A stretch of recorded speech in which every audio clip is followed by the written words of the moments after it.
3 years ago, I was pursuing a path that wasn't aligned with my true self. I was sitting in front of a laptop frozen. I couldn't move for 5 minutes.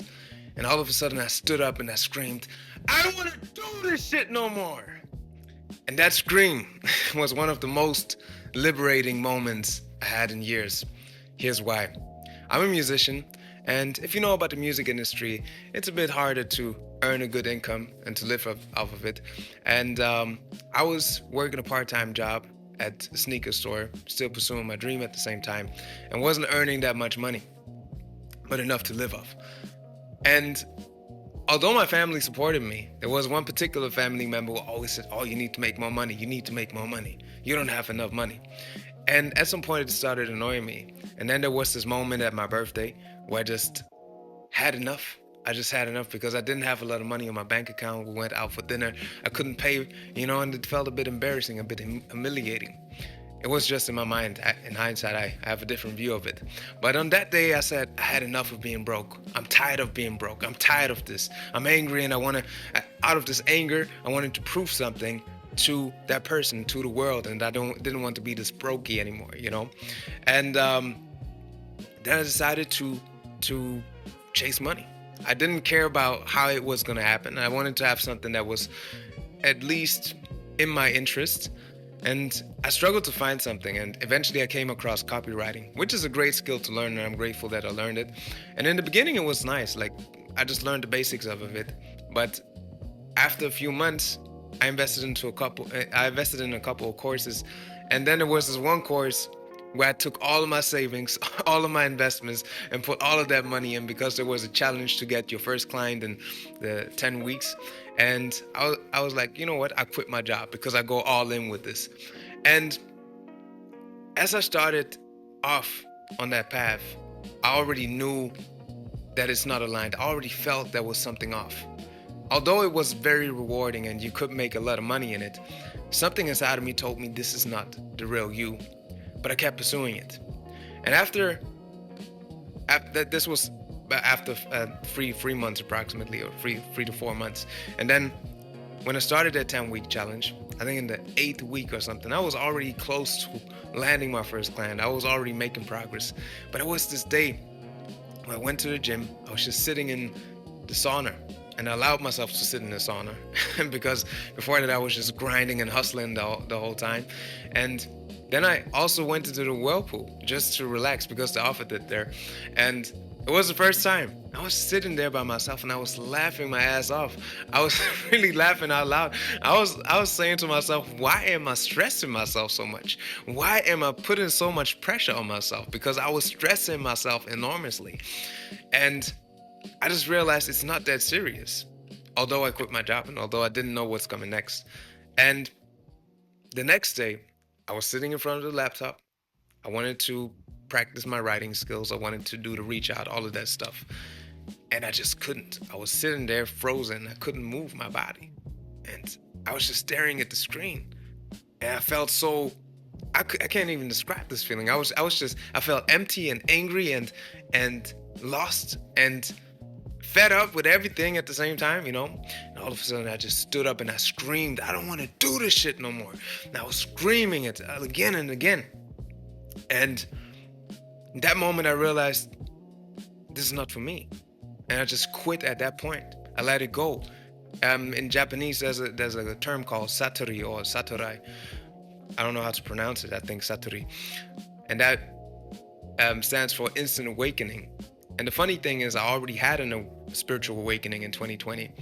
And in 2023, I kind of lost myself in the ego again because also the course and the way it was taught, it was very ego driven, that the one I was talking about.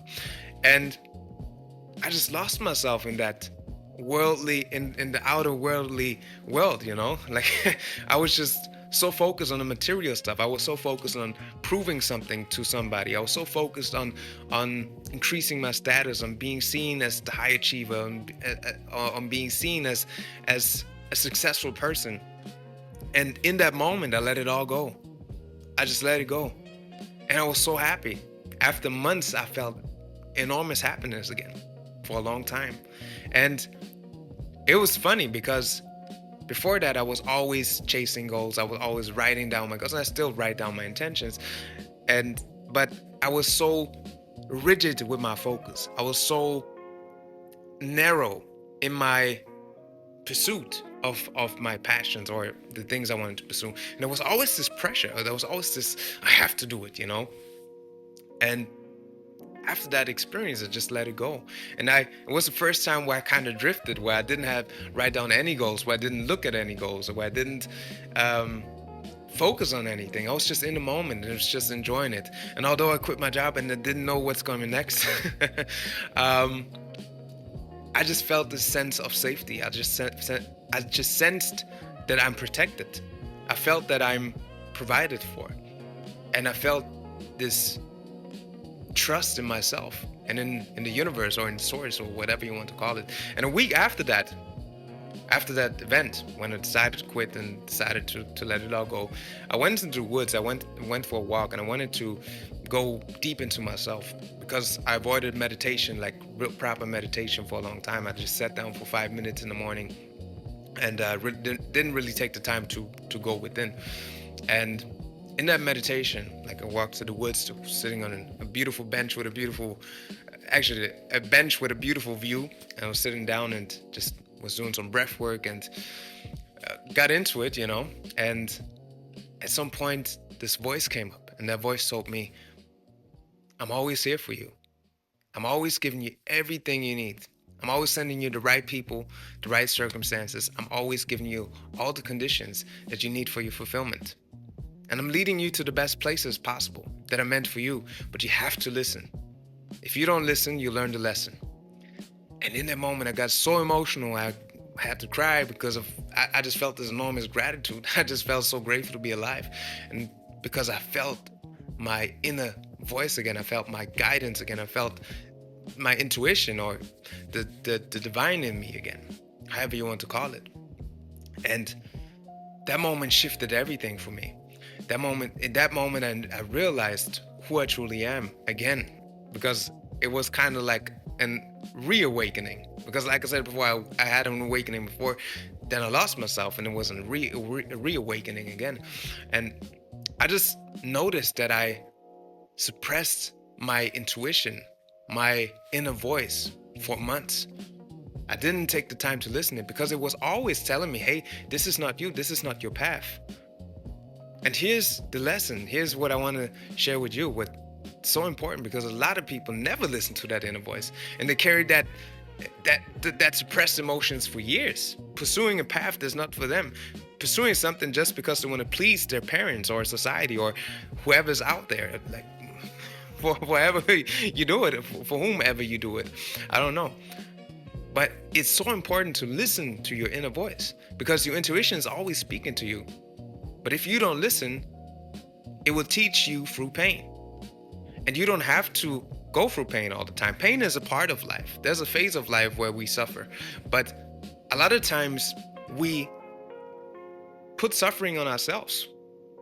We decide to suffer. We choose to suffer because we ignore our calling. We ignore what we are being called to. We ignore what our intuition is telling us.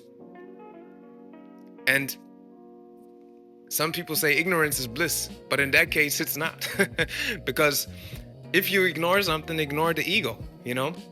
Because the ego is always trying to tell you need more. The ego is always trying to tell you need to do this. The ego is always trying to tell you have to prove yourself. You have to be enough, but you're already enough. And when you tap into yourself, when you tap into your intuition, when you connect to that inner self, the divine being inside of you, you get everything you need, and you already got everything you need, and it will always lead you to the right places. It will always, like that voice told me, it will always send you the right people, and magical things will start to happen. And after that experience, beautiful things started to open up. I quickly, after a week, I had a job that paid me almost double the money I had before. And I had time flexibility, I had location flexibility, I could work from home, you know. I started doing events where I brought people together, performed live, been invited to open up for amazing artists. And a lot of beautiful things just started happening when I let go. And Now I'm doing this, I'm doing a channel where I speak to you, where I share these teachings, but I'm passionate about it. And I'm not saying that you should limit yourself to only one thing, but make sure that it is what you love. And when you go down a path that's that feels off, that feels heavy, that's draining your energy, ask yourself this question: am I doing this out of love, or am I doing this out of fear? Because there's only love and fear. Each choice that you make either comes from love or fear. And when it's out of fear, it's not your path. Let love guide you, not fear, because love is always going to lead you to where you need to be. Love is always gonna show you who you are. It's gonna show you what you're meant to do in this world. And you have a unique calling, just like I do, and like we all do. And when you connect to love, when you connect to what you love and what you love to do, what you love to give, then you are on that path, and the universe will conspire in your favor. It will help you to achieve your heart's desires. But make sure that it's coming out of love, and that it is something that you are truly passionate about, something that you truly care about. Because I love this. I love speaking to you.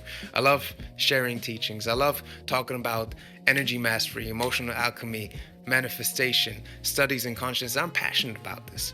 But I'm still ultra passionate about my music, and I pursue both paths. And this comes effortless for me because it's fun. And there's multiple ways of earning money. There's multiple ways of creating beautiful things for the world. And when you create beautiful things for the world, you also receive money, because people love to pay you for what you have to offer.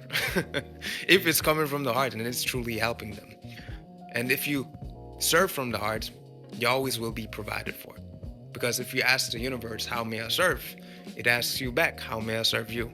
And it's a give and take relationship. And you don't even have to ask to take something. It will give you abundantly what you ask for. So listen, or you learn the lesson. I had to learn the hard way.